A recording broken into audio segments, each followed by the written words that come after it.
Halo semuanya, selamat datang kembali di Fred TV Channel. Kali ini dalam segmen bincang seputar movie.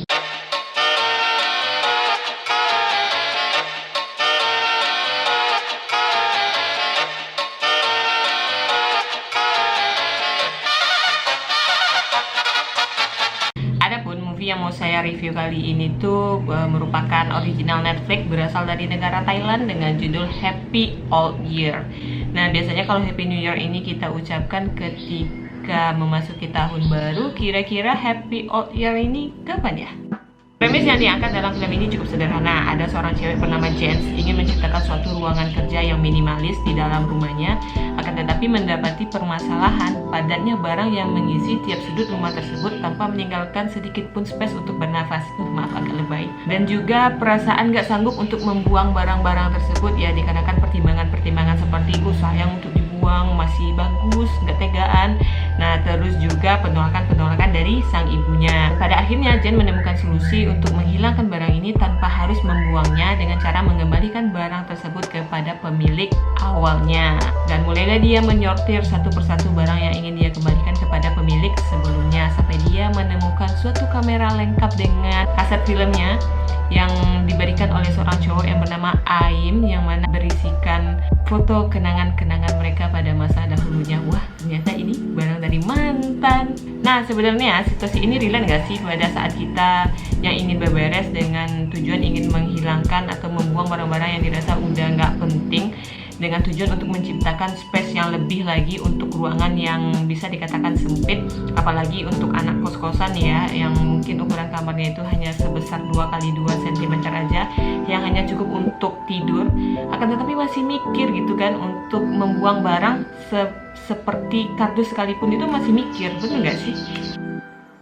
Di paruh awal film ini berjalan lama banget. Ini kalau misalnya kalian yang lagi setengah ngantuk nonton film ini, saya pastikan mungkin akan ketiduran kalau misalnya nggak fokus. Karena sampai 30 menit film ini berjalan, pergerakan film ini bisa dikatakan cukup lambat, hanya berkutat di sekitaran rumah si Jens ini yang sibuk mengumpulkan dan menumpuk barang yang ingin dia buang ke dalam kantong plastik. Nah, seterusnya itu kayak semacam diberikan tutorial bagaimana cara membuang barang, seperti misalnya jadilah kejam, jangan melihat ke belakang, terus juga jangan emosional. Nah, memang tips-tips itu tuh berpengaruh banget ya untuk kita mungkin yang pengen buang barang tapi masih labil gitu, buang nggak ya, kan masih sayang, masih bagus. Chutimon Chuan Charoen, ini namanya cukup sulit untuk saya eja, dan ini pun butuh latihan beberapa kali agar saya bisa mengucapkannya dengan baik. Ini dalam memerankan karakter si Jens ini merupakan pemilihan tokoh yang cocok dan pas. Penggambaran karakterisasi cewek yang artistik dan serta minimalis ini digambarkan melalui beberapa hal, dan terutama itu memang terlihat pada fashion yang digunakan atau fashion yang diperlihatkan oleh karakter si Jens ini di dalam filmnya, yang mana setiap kali tampil itu dia konstan dengan memakai baju berwarna putih. Nih, kayak saya nih. Nah, hal tersebut menurut saya makin menambah kesan sederhana, minimalis yang dapat banget gitu dalam penggambaran karakter si Jens yang seperti ini gitu kan. Terus juga dia diperlihatkan hobi banget memoto beberapa arsitek atau desain-desain dari kantor yang minimalis, serta mencari referensi di setiap majalah untuk menemukan bentuk kantor yang minimalis seperti yang dia ingin ciptakan di rumahnya nanti. Nah, hal tersebut juga makin menggambarkan pengkarakterisasian si Jens ini tuh cukup tepat dan pas oleh dua hal tersebut.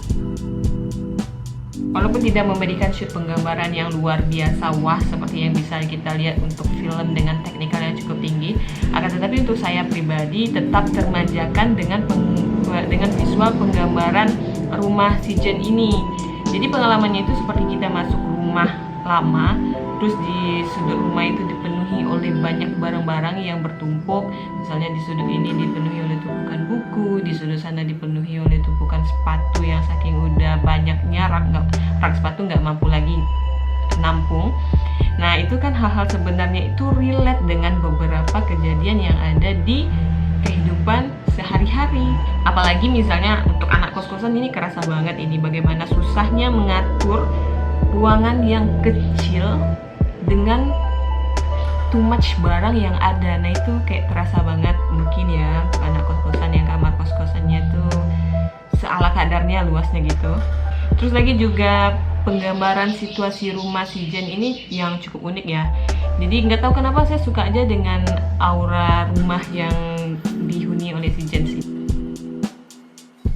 Klimaks film ini dimulai ketika si Jen pergi mendatangi rumah sang mantan untuk mengembalikan kamera tadi.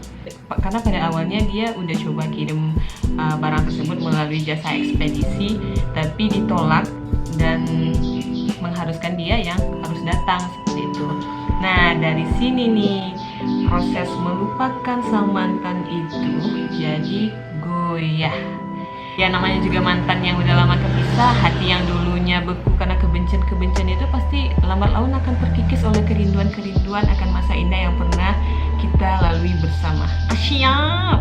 Nah pertemuan mereka ini jadi titik tolak balik gitu, karena pertemuan ini menghancurkan dinding move on yang udah dibuat mungkin setinggi langit jadi hancur dalam waktu seketika.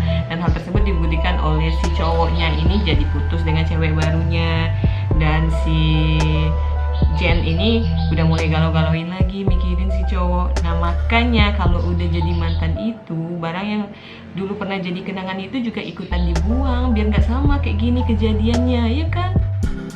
Adegan-adegan emosional itu tergambarkan dari beberapa adegan ya menurut saya, dan paling emosionalnya itu ketika si Jens ini dengan kekeh ingin menjual piano peninggalan ayahnya, yang padahal piano tersebut masih memiliki nilai tersendiri oleh sang ibunda, akan tetapi dengan egoisnya dia akan menjual piano tersebut. Terus juga selain adegan emosional, saya catat ada dua ini adegan humor yang mereka selipkan di film ini. Yang pertama itu ketika si Jen ini datang ke kantor pengiriman barang itu, terus si pegawainya bilang, "Mbak, ini barangnya juga bisa diberikan secara langsung sambil jalan pulang nanti." Nah itu kan menunjukkan tuh kalau sebenarnya barang yang mau dikirimnya tuh lokasinya sebelahan rumahnya dia, ngapain harus pakai ekspedisi. Tapi baru saya tahu barang itu merupakan barang yang mau dia balikin ke sang mantan.